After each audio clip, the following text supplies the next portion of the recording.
Hi friends, అందరూ ఎట్లున్నారు? మరి బాగున్నారా? ఈరోజైతే మన కొత్త ముచ్చట ఏంటంటే బన్ కోవా కాంట్రవర్సీ. ఎందుకు ఇది ఇంత ఇష్యూ అవుతుందో అసలు ఘోరంగా అంటే ఘోరంగా ఇష్యూ పెద్దగా అయిపోతుంది ఫ్రెండ్స్. హిందువులు ముస్లిమ్స్ అన్న కాడికైతే వస్తున్నది ఈ ఇష్యూ. అసలు ఎందుకో కానీ ప్రతి ఒక్కదానికి హిందూ ముస్లిం క్రిస్టియన్స్ అని అన్న రిలీజియన్స్ని అయితే ఎందుకు తీసుకొస్తారో అసలు అర్థం కాదు. ఎవరి పొట్టకూటి కోసం అయితే వాళ్ళైతే చేసుకుంటుండ్రు అంతే తప్ప అది ఒక్క వర్క్. అంతేగాని దానికి హిందూ ముస్లిం అన్న మాటలు ఎందుకు వస్తున్నాయో అర్థం అవ్వట్లేదు ఫ్రెండ్స్. ఎందుకు మరి అది కూడా అందరు గమనించుకోవాలి. ఫస్ట్ ఆఫ్ ఆల్ మన మతాన్ని అయితే దేంట్లో కూడా లాగకండి. ఎందుకంటే అందరూ ఈక్వల్గానే ఉండాలి. యాక్చువల్గా అసలు మనం ఒక్క దేశంలోనే ఉంటున్నాము. పాకిస్తాన్లో ఉంటలేం, చైనాలో ఉంటలేం, మనం అందరం భారతదేశంలోనే ఉంటున్నాం. కాబట్టి అందరం కూడా సమానమే అని అనుకుంటే బాగుంటుంది. కాకపోతే వాళ్ళు ఏదో పొట్టకూటి కోసం చేసుకుంటుండ్రు. ప్రతి ఒక్క విషయంలో కల్తీ లేని ముచ్చట ఏడుంది చెప్పండి ఫ్రెండ్స్. ఒక్కసారి అందరు ఆలోచించండి. ప్రతి ఒక్క దాంట్లో కల్తీ ఉంటుంది. కల్తీ లేకుండానైతే అసలు మనం వట్టిగా నేను మా చిన్న పిల్లల కోసం అని చెప్పేసి పాలు తీసుకుంటే పాలల్లో ఎంత కల్తీ చేస్తుండ్రో ఒక్కసారి ఆలోచించండి ఫ్రెండ్స్. అదైతే మన పిల్లల కోసమే కదా మనం తీసుకునే జాగ్రత్తలని అంత మనకి ఇదవుతుంది. మరి ఇంకెక్కడ కల్తీ లేనిది ఎక్కడుంది?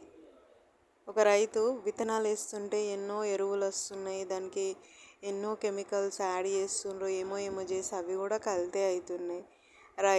రైస్లో కూడా కల్తీ ఉంది. ప్రతి ఒక్క విషయంలో కూడా కల్తీ లేకుండానైతే మనం అసలు జీవించట్లేము. ఫస్ట్ ఆఫ్ ఆల్ పాత పూర్వీకులు ఉండే చూడు, అప్పుడు 100 years బతుకుతుండే, ఇప్పుడు 60 years బతుకుతుండ్రు. ఇంకా కొన్ని రోజులైతే 40 yearsకి వస్తారేమో నాకు తెలిసి. మరి జనరేషన్ ఎట్లా చేంజ్ అవుతుంది, ఏం కథ అసలు? ప్రతి ఒక్క దాంట్లో ఇప్పుడు జెంట్స్ ఉండరు, బైక్ నడుపుతారు, పెట్రోల్లో కల్తీ లేకుండా ఎవరైనా మైలేజ్ ఎంత ఇస్తుంది, ఏం కథ అని ఎవరైనా చూసుకుంటారా?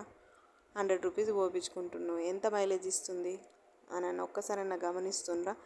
చేయాలని అనుకుంటే అన్నిట్ల మీద పోరాటం చేయాలి. అంతేగాని ఏదో ఒక్క ఇష్యూని పట్టుకొని ఏదో ఫేమస్ అయిపోదామని చెప్పేసి ప్రతి ఒక్కరిలో లాగి హిందువులు ముస్లిమ్స్ క్రిస్టియన్స్ అని చెప్పేసి ఇవన్నీ తీసుకొని వచ్చి దాన్ని ఇంత పెద్దగా చేస్తుండ్రు తప్ప ఇంకేం లేదు అక్కడ ముచ్చట. ఇది కూడా 2-3 రోజుల్లో జరుగుతుంది ఫ్రెండ్స్, అంతకు మించి అయితే జరగదు. ఎందుకంటే ప్రతి ఒక్క దాంట్లో ఇట్లా పోరాటాలు అన్నీ చేయాలని అంటే మన భారతదేశం మొత్తము రోడ్డు మీద ఎక్కి కూర్చోవాలి నాకు తెలిసి. అంతేనా కాదా? దీంట్లో నేను ఎవరిని కూడా తప్పనట్లేదు. కాకపోతే కల్తీ అనేది ప్రతి ఒక్క విషయంలో అన్నిట్లలో జరుగుతుంది ఫ్రెండ్స్. అది అందరికీ కూడా తెలుసు. మనము అసలు ఏ కాలంలో బతుకుతున్నాం అనేది ఒక్కసారి గుర్తుంచుకోండి. కలియుగం. ప్రతి ఒక్కరు తిండి కోసము ఏదో ఒక పని చేసుకొని బతకాలన్న ఆలోచనలోనే ఉంటారు. అంతే తప్ప ఇప్పుడు మనం ఎన్నో జత్రలు అంటే మా సైడ్ అయితే జత్ర అంటాము, మీ సైడ్ ఏమంటారో ఏమో మాకు తెలియదు. కానీ ఫస్ట్ శివరాత్రి అనేసరికి అంటే జత్రలల్లో ఎంత ఘోరమైన ఫుడ్ ఉంటుందంటే బజ్జీలు చేసినా కానీ అక్కడ ఆయిల్ ఎట్లుంటుంది అవన్నీ అదంతా ఒకసారి ఆలోచించండి. ఏవైనా తీసుకోవాలనుకున్నా కానీ అక్కడ తిందామనుకున్నా కానీ అన్నిట్లలో కల్తీ ఉంటుంది యాక్చువల్గా అసలు.